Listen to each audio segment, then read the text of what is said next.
जब युधिष्ठिर स्वर्ग पहुँचे तो पांडवों का हाल देखकर अचंभित रह गए। यदुवंशियों के नाश की बात जानकर युधिष्ठिर को बहुत दुख हुआ। महर्षि वेदव्यास की बात मानकर द्रौपदी सहित पांडवों ने राजपाट त्याग कर परलोक जाने का निश्चय किया।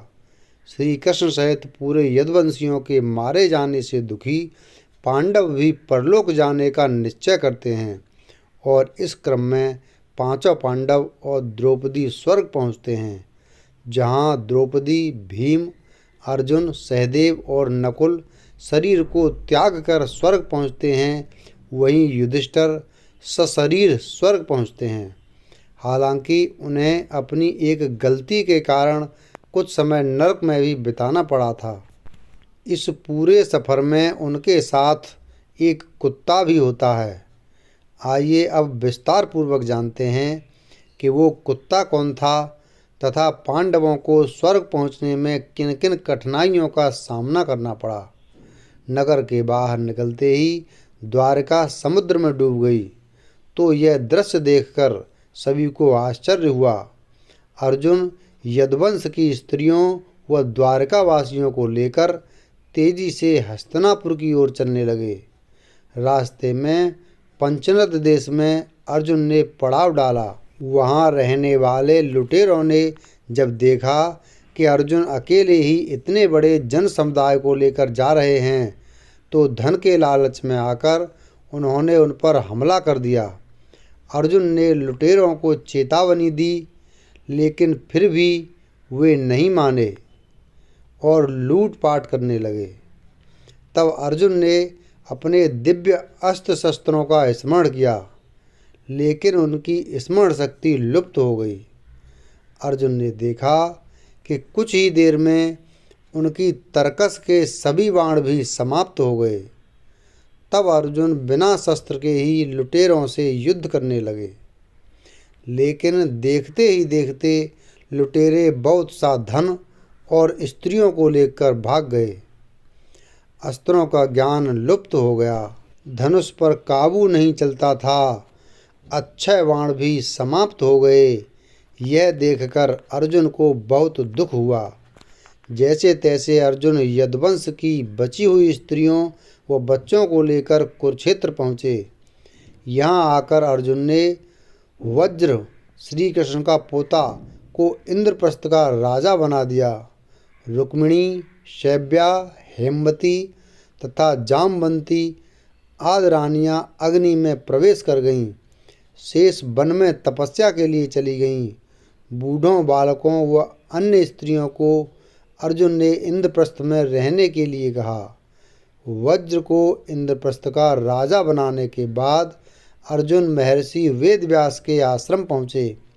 यहाँ आकर अर्जुन ने महर्षि वेदव्यास को बताया कि श्री कृष्ण बलराम सहित सारे यदुवंशी समाप्त हो चुके हैं।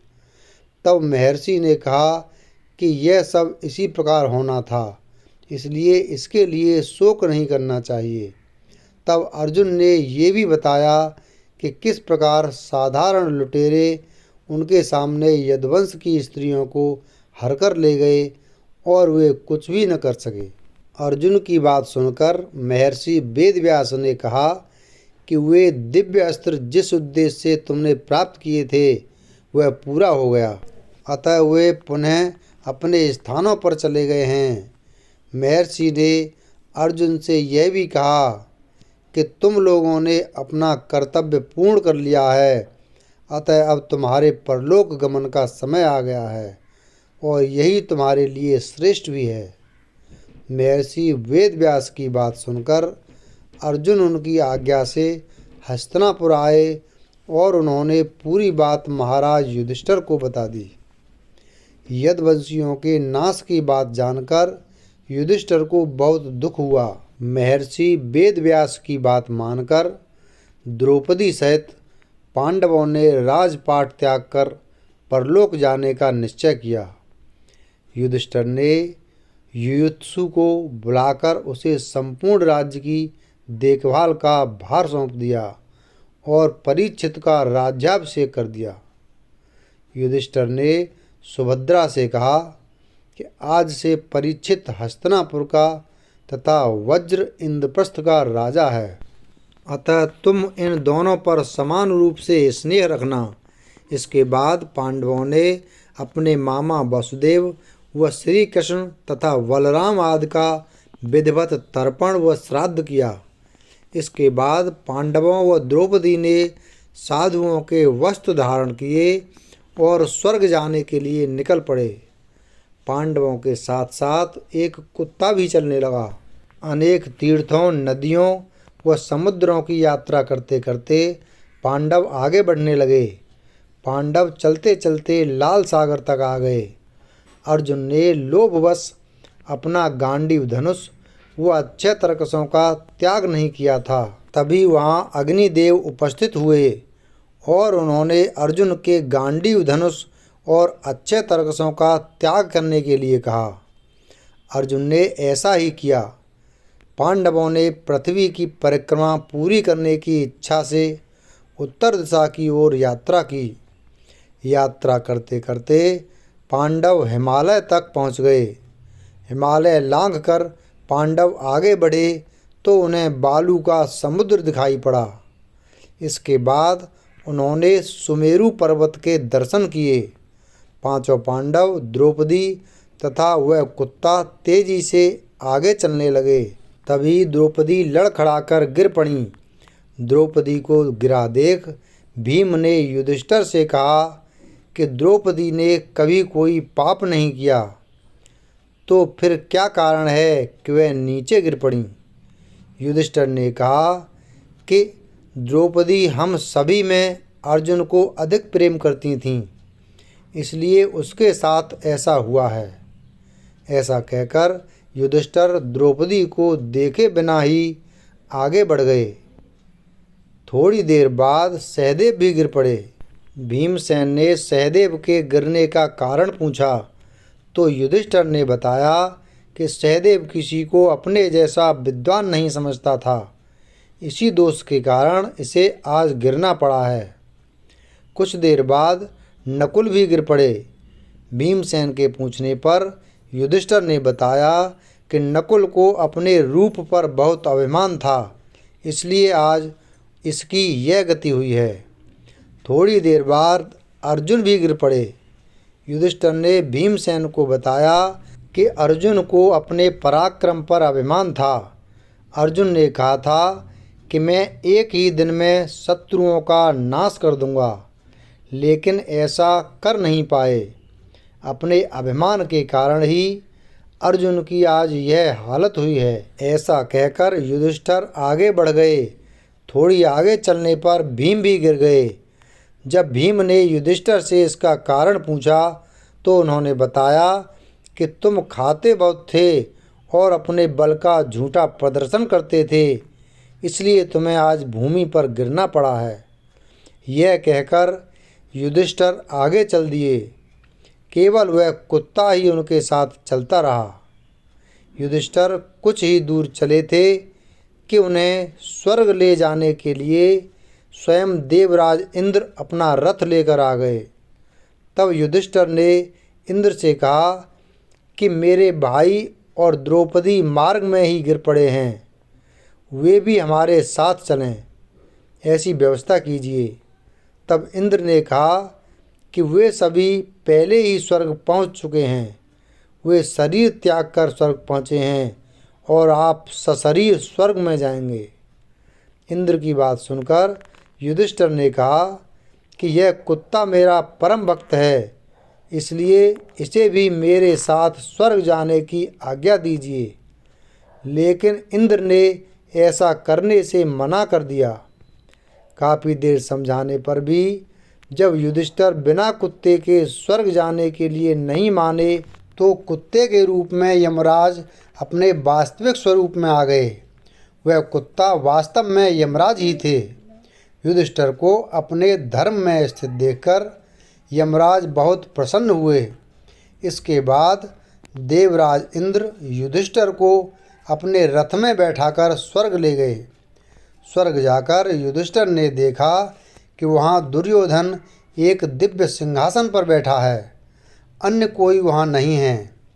यह देखकर युधिष्ठिर ने देवताओं से कहा कि मेरे भाई तथा द्रौपदी जिस लोक में गए हैं, मैं भी उसी लोक में जाना चाहता हूँ। मुझे उनसे अधिक उत्तम लोक की कामना नहीं है। तब देवताओं ने कहा कि यदि आपकी ऐसी ही इच्छा है तो आप इस देवदूत के साथ चले जाइए। यह आपको आपके भाइयों के पास पहुंचा देगा। युधिष्ठिर उस देवदूत के साथ चले गए। देवदूत युधिष्ठिर को ऐसे मार्ग पर ले गया जो बहुत खराब था। उस मार्ग पर घोर अंधकार था। उसके चारों ओर से बदबू आ रही थी। इधर उधर मुर्दे दिखाई दे रहे थे। लोहे की चोंच वाले कौए और गीध मंडरा रहे थे। वह असीपत्र नामक नरक था। वहाँ की दुर्गंध से तंग आकर युधिष्ठिर ने देवदूत से पूछा कि हमें इस मार्ग पर और कितनी दूर चलना है और मेरे भाई कहाँ हैं। युधिष्ठिर की बात सुनकर देवदूत बोला कि देवताओं ने कहा था कि जब आप थक जाएं तो आपको लौटा लाऊं। यदि आप थक गए हो तो हम पुनः लौट चलते हैं। युधिष्ठिर ने ऐसा ही करने का निश्चय किया। जब युधिष्ठिर वापस लौटने लगे तो उन्हें दुखी लोगों की आवाज़ सुनाई दी। वे युधिष्ठिर से कुछ देर वहीं रुकने के लिए कह रहे थे। युधिष्ठिर ने जब उनसे उनका परिचय पूछा तो उन्होंने कर्ण, भीम, अर्जुन, नकुल, सहदेव व द्रौपदी के रूप में अपना परिचय दिया। तब युधिष्ठिर ने उस देवदूत से कहा कि तुम पुनः देवताओं के पास लौट जाओ। मेरे यहाँ रहने से यदि मेरे भाइयों को सुख मिलता है तो मैं इस दुर्गम स्थान पर ही रहूँगा। देवदूत ने यह बात जाकर देवराज इंद्र को बता दी। युधिष्ठिर को उस स्थान पर अभी कुछ ही समय बीता था कि सभी देवता वहाँ आ गए। देवताओं के आते ही वहाँ सुगंधित हवा चलने लगी। मार्ग पर प्रकाश छा गया।